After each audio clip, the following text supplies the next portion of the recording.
Imagine an idea so seismic, it didn't just shift the furniture in our minds, it demolished the old house and built an entirely new one. Hmm.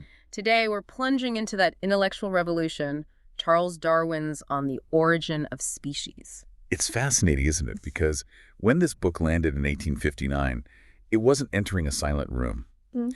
There were already whispers, debates about the diversity of life. Definitely. But what Darwin brought was a truly compelling and, well, ultimately world-altering explanation.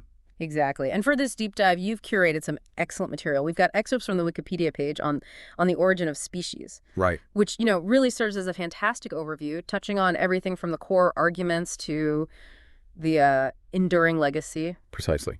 So our mission today is to really get to the heart of Darwin's revolutionary theory for you. Mm-hmm. We want to trace its development, from those initial glimmers of insight Right. to the moment it became a published work that just shook the foundations of biology and our understanding of our place in the cosmos. And we'll hit some unexpected twists, too, right? Make this massive topic feel, well, accessible and captivating. That's the plan, aiming to make it feel less like a textbook and more like peeling back the layers of a profound discovery. Okay, let's unpack this. Darwin's core theory, evolution by natural selection. It sounds straightforward now, maybe, but what was the real mind-blowing leap he made? How did he connect these, seemingly obvious observations? That's a great question, because the pieces were sort of there. The biologist Ernst Mayr actually did a really elegant breakdown of Darwin's core ideas into facts and inferences. Okay. And when you lay them out, they almost seem self-evident in retrospect.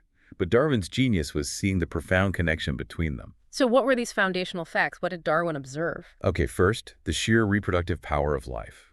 Every species tends to produce far, far more offspring than could possibly survive and reproduce. Just a numbers game. Just a fact of nature, yeah. Yeah. Second, despite this massive overproduction, most population sizes tend to remain relatively stable over long periods, another observable reality. Mm-hmm. And third, the resources these populations rely on, food, space, whatever they're limited, and generally consistent over time. Right. So more are born than can survive with what's available. It creates a kind of pressure. Yeah. So what did Darwin infer from these simple facts? From those 3 points, over-reproduction, stable populations, limited resources, Darwin made a crucial inference. A struggle for survival must occur. A competition. A competition, exactly, in a very broad sense, for those finite resources. Think of it as a constant sorting process, really. A relentless battle just to stay alive long enough to reproduce. It sounds harsh, but logically, yeah, it follows. What else did he observe? Okay, now 2 more critical observations. Yeah. First, individuals within any population show significant variation. I mean, just look around. No 2 organisms are perfect clones. Obvious when you point it out. Right. And crucially, much of this variation is heritable. Offspring tend to resemble their parents. Traits get passed down. So you've got this crowded playing field. Everyone's competing. Everyone's slightly different. And those differences can be passed down. How does that lead to, the whole tree of life? This is the very heart of natural selection. Darwin reasoned that individuals who happen to possess traits that make them slightly better suited to their particular environment, A slight edge. just a slight edge, will be more likely to survive and, crucially, to reproduce. And they'll pass those advantageous heritable traits to their offspring. This difference in survival and reproduction based on environmental suitability is natural selection. Right. It's a natural consequence. So it's like nature is constantly editing, favoring those who fit best in that specific time and place. Precisely. And the final inference, the big one, is that this process, acting incrementally over immense spans of time, Geological time. leads to gradual changes within populations. As these beneficial variations accumulate, generation after generation, the population becomes increasingly adapted. And eventually, these accumulated differences can become so significant that new species arise. They diverge. From tiny variations to entirely new forms of life. Wow. It's almost impossible to fully grasp the scope. Now, before Darwin unveiled this, what were the established explanations? What was the intellectual landscape? Well, the scientific establishment in England, first half of the 19th century, was deeply intertwined with the Church of England. Science was often seen as natural theology. Studying nature to understand God's design. Exactly. The prevailing belief was that species were fixed, unchanging, created as part of a divine plan or hierarchy. The idea of transmutation, one species changing into another, was highly controversial. Radical, even dangerous. It was seen as directly contradicting religious doctrines of creation and humanity's special, unique place. Challenging fixed species wasn't just scientific debate, it was a challenge to the whole social and religious order. Were there any earlier hints of evolutionary thought, though, before Darwin? Oh yes, certainly precursors. Darwin himself acknowledged ideas stretching way back. More recently, his own grandfather, Erasmus Darwin, had sketched out some evolutionary concepts. Hi. And then there was Jean-Baptiste Lamarck, the French naturalist, in 1809. He proposed a more developed theory. Ah, Lamarckism. The giraffes stretching their necks idea, acquired characteristic. That's the classic example, yeah. Use or disuse of parts leading to changes passed down. Okay. He also believed in this kind of inherent drive towards complexity. And another key figure was Georges Cuvier. The fossil guy. Extinction. Yes, his work established the reality of extinction, but he explained it with local catastrophes, followed by new fixed species moving in. Not evolution as we understand it. So, pieces of the puzzle, but no overarching mechanism like Darwin's. Okay, let's turn to Darwin's own journey. The voyage of the Beagle is legendary. What were the pivotal observations there? The Beagle voyage, 1831 to 36, was utterly transformative.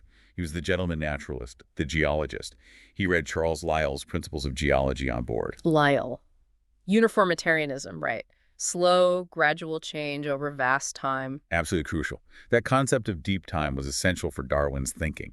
And then, in South America, he found these fossils of extinct giant mammals. Like the giant sloths we mentioned. Exactly. And they bore this striking resemblance to the much smaller living species in the same region. That must have been a real, wait a minute moment, extinct creatures echoing current ones nearby. It certainly planted a seed. Yeah. He also documented the geographical distribution of living species and his encounters with the Fuegian people who'd been taken to England and then returned. That also made him question the supposed rigid boundaries between humans and animals. By the time the Beagle was heading home, Darwin was seriously starting to wonder if species weren't fixed after all. And then, of course, the Galapagos Islands, the finches. They're practically the symbol of it all. They really are. Back in England, the ornithologist John Gould analyzed Darwin's bird specimens. Huge revelations in March 1837. What did Gould find? He figured out Darwin's rheas were two distinct species, even where their ranges overlapped. The mockingbirds from the Galapagos. 3 separate species, each unique to its island. Wow. And then the big one. This diverse group of birds from the Galapagos, initially thought to be unrelated. They were all types of finches, each with different beak shapes, perfectly adapted to their specific food source on their specific island. The pieces must have really started clicking into place then. Different finches, different islands, different beaks. Exactly. This led Darwin to start his private notebooks, exploring the idea that one species does change into another to explain these patterns. Around July 1837, he even sketched his first evolutionary tree, that branching diagram. A radical departure from Lamarck's linear view. Totally different. And he did something unusual, too. He started talking to pigeon breeders, animal husbandmen. He saw the power of artificial selection. Right, humans choosing traits. And seeing an orangutan at the zoo, apparently, further solidified his sense of connection between humans and other animals. So the Beagle gave him the data. England gave him the analysis and perspective. What other influences were key? You mentioned Malthus's essay. Yes, in late September 1838, he read Thomas Malthus's essay on the principles of population. Malthus argued human populations inevitably outgrow their food supply, leading to a struggle. Competition for resources. Darwin immediately saw the parallel in nature, the widespread struggle for existence. He envisioned natural selection like 100,000 wedges, forcing well-adapted variations into the gaps, ensuring the survival and reproduction of the fittest. And connecting it to breeding. By December 1838, yes. He saw the analogy, breeders selecting traits artificially, and a Malthusian nature selecting variations that arose seemingly by chance. That sounds like the breakthrough moment. Artificial selection as the model for natural selection, driven by environment, not intention. So he had the core idea by 1838, but Origin wasn't published until 1859. Why the 20-plus year delay? That's a crucial question, and it's complex. First, he was busy establishing his scientific career, publishing his Beagle geology, his work on coral reefs. That was a priority. Building credibility. Exactly. And he also knew how controversial this theory would be. He wanted overwhelming evidence. He did write a brief pencil sketch in 1842 and a longer essay in 1844. And he left instructions with his wife to publish it if he died. He did. So he wasn't just hiding it, he was developing it, taking precautions. Okay, what else contributed to the delay? A big factor was the anonymous publication of Vestiges of the Natural History of Creation in 1844. Ah, right. That popular science book. It caused a huge stir, got people talking about transmutation using fossils and embryology. Yeah. But it was scientifically flawed, proposed a more linear progression, no clear mechanism. Darwin was critical of its rigor. But it got the idea out there. It did. The intense public debate, even with the scientific backlash, arguably prepared the ground. It made the topic less shocking, maybe, when Darwin's more robust theory arrived. Herbert Spencer actually became a proponent of Lamarckism around this time, influenced by Vestiges. Interesting how even flawed ideas can shift the conversation. What else was Darwin up to during those decades? He undertook this incredibly detailed 8-year study of barnacles, became the world expert. Barnacles? Why barnacles? It gave him deep insights into variation, classification, and homology, those underlying structural similarities suggesting common ancestry. His barnacle work really solidified his conviction that variation arises constantly. By 1854, he finished his Beagle stuff. It could focus fully on evolution. His thinking evolved too. He started considering speciation within large populations, not just on isolated islands, diversifying into different ecological niches. And he was meticulously researching counterarguments. So intense intellectual work, not just sitting on it. But what finally pushed him to publish in '59? The trigger was Alfred Russel Wallace. Ah, the other guy. The other guy. In 1855, Wallace, working independently in Southeast Asia, published a paper hinting at an evolutionary connection between species. Lyell saw it, knew about Darwin's work, and urged Darwin to publish to establish priority. Get it out there. Darwin started working on a condensed version of his massive planned book. Then, June 1858, boom, a letter from Wallace, who's in the Maluku Islands, Don't tell me. outlining a theory of evolution by natural selection remarkably similar to Darwin's own. Oh my goodness, after 20 years, that must have been a shock. A huge shock. Darwin wrote to Lyell, felt forestalled, even offered to send Wallace's paper to a journal himself, fearing his own work would be overshadowed. Wow. What happened? Lyell and Joseph Hooker stepped in. They recognized the significance and arranged a joint presentation of papers by both Darwin and Wallace at the Linnean Society on July 1st, 1858. A compromise. A solution, yeah. Darwin's contribution included bits from his 1844 essay and a letter to Asa Gray. Interestingly, while they both hit on natural selection, they had slightly different emphasis.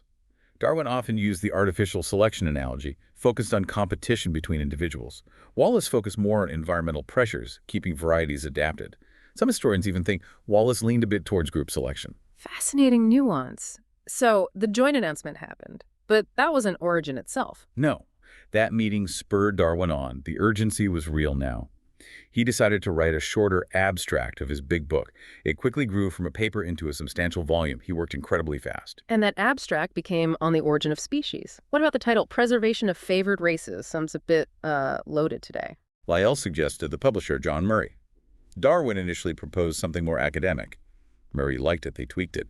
The final title, On the Origin of Species by Means of Natural Selection or the Preservation of Favored Races in the Struggle for Life. It's crucial to understand races here meant varieties, variations within any species, plant, or animal. Like breeds of pigeons. Exactly. He used it very broadly in that biological sense. He did use races of man occasionally, just meaning distinct human populations, as was common then. Got it. And the first edition, it flew off the shelves. Instantly. The first printing, 1,250 copies, released November 24th, 1859, sold out that day to booksellers.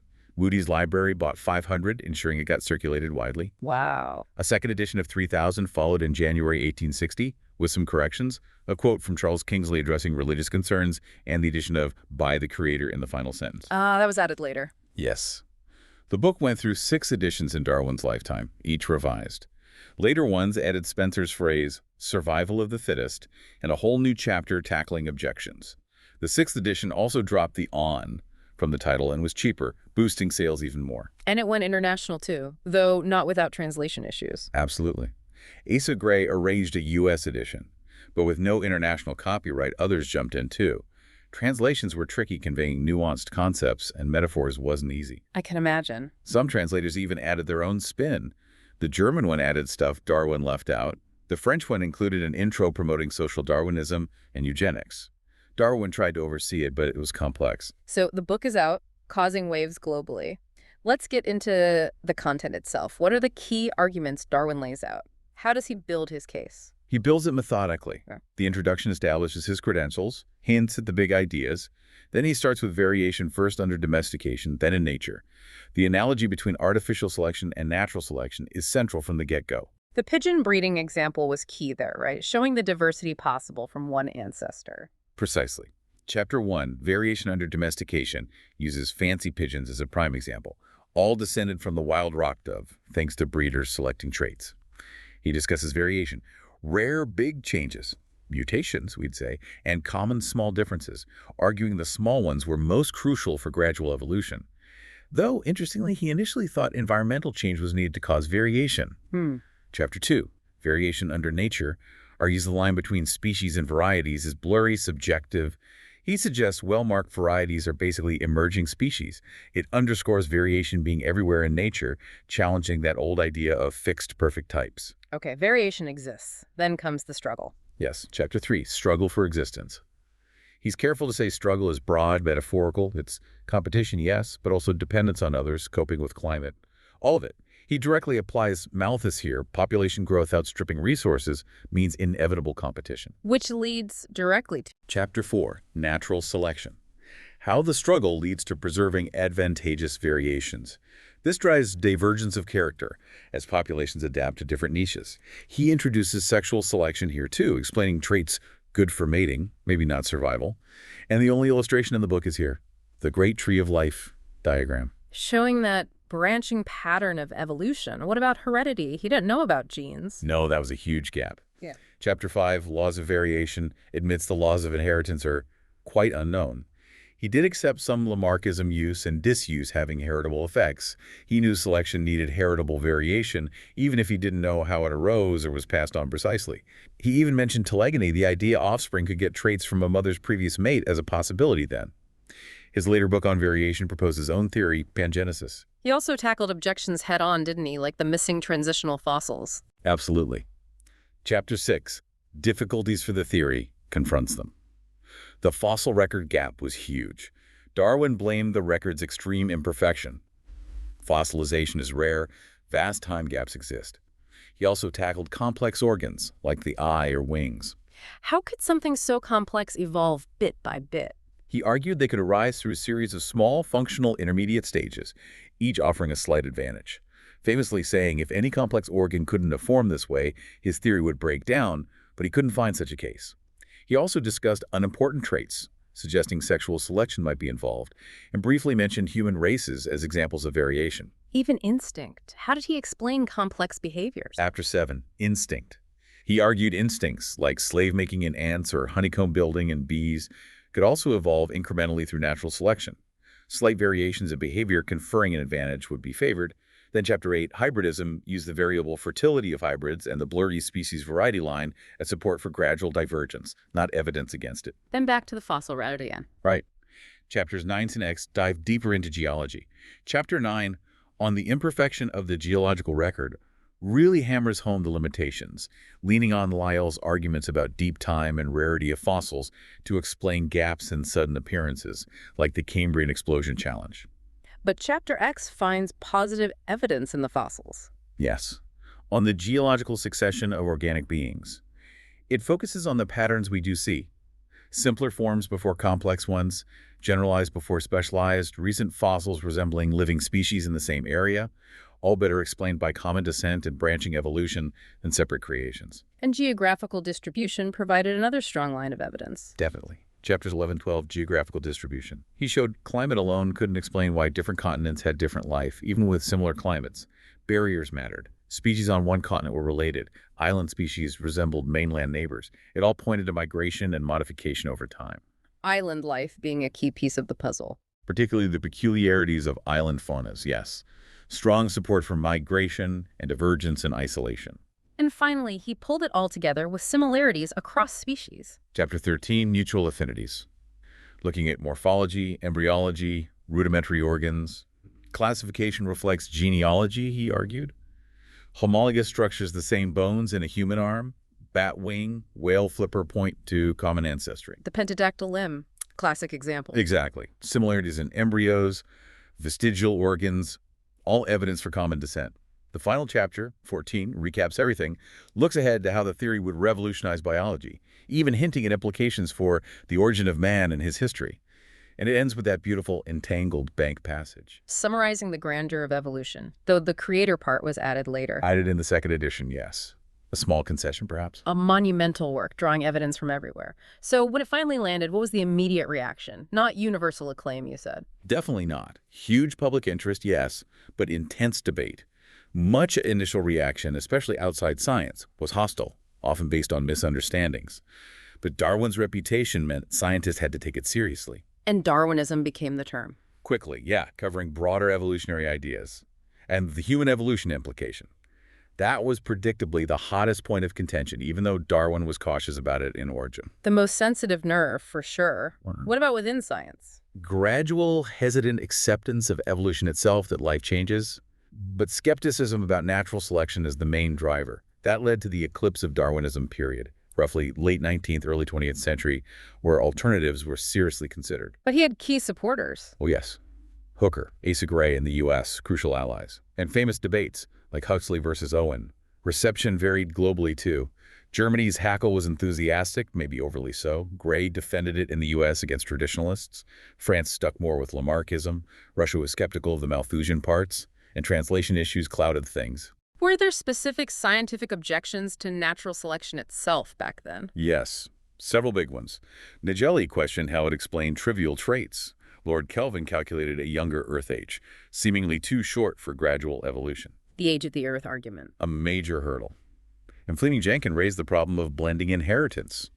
The idea traits blended like paint. He argued any good new variation would just get diluted out each generation. How could beneficial traits accumulate if they were constantly being blended away? Exactly. Darwin tried to address these in later editions, but it really took the modern evolutionary synthesis, merging Darwin with Mendelian genetics in the 1930s and 40s, to properly resolve these issues and cement natural selection's role. Genetics showed how variation is preserved, not blended. Remarkable how long it took to fully integrate genetics. What about origin's impact beyond science, social, political thought? Profound and lasting. Concepts like struggle and adaptation got applied often controversially to human societies. Herbert Spencer used it for laissez-faire economics. Social Darwinism. That term became associated with using these ideas, often distortedly, to justify inequality, imperialism, racism. Things Darwin himself largely objected to. He stressed morality and cooperation in humans and opposed racism. Others, like Wallace later, used evolution to argue for social reform. And religion. Huge spectrum of reactions, outright rejection based on literal creationism, but also various attempts at reconciliation theistic evolution, seeing evolution as God's method. Figures like Charles Kingsley and Asa Gray tried to harmonize faith and science. A complex legacy. So where does origin stand today, over 150 years later? It's the absolute unifying theory of life sciences. The modern synthesis combining Darwin and genetics only strengthened it. It explains diversity, adaptation, fossils, biogeography, embryology. Everything makes sense through an evolutionary lens. It underpins biology. Completely. And applied sciences like medicine, agriculture, conservation. Though, sadly, politically motivated controversy about teaching evolution persists in some places, interest in Darwin himself remains huge. The Darwin industry of research continues. Origin is still studied intensely, celebrated on anniversaries, often voted the most influential academic book ever written. It fundamentally changed how we see life. Truly a landmark. Okay, let's wrap up this deep dive. Key takeaways for the listener. I'd say the main thing is, Darwin's theory was radical, meticulously developed over decades with tons of evidence. It faced huge resistance, but ultimately revolutionized biology and our whole understanding of life's history and diversity. And those core aha moments. The deep interconnectedness of all life through common ancestry. The incredible power of gradual change driven by natural selection acting on heritable variation, and the shift from seeing a static world to a dynamic, evolving web of life. So as you go about your day, maybe pause and think about those implications. How evolution touches medicine, ecology, even understanding ourselves. Perhaps explore further. There's so much out there on Darwin and his impact. And a final thought to leave you with. Isn't it extraordinary that one book, born from intense curiosity and observation, could so profoundly reshape our view of life and our place in it? It really makes you reflect on how science evolves and all the questions still waiting out there.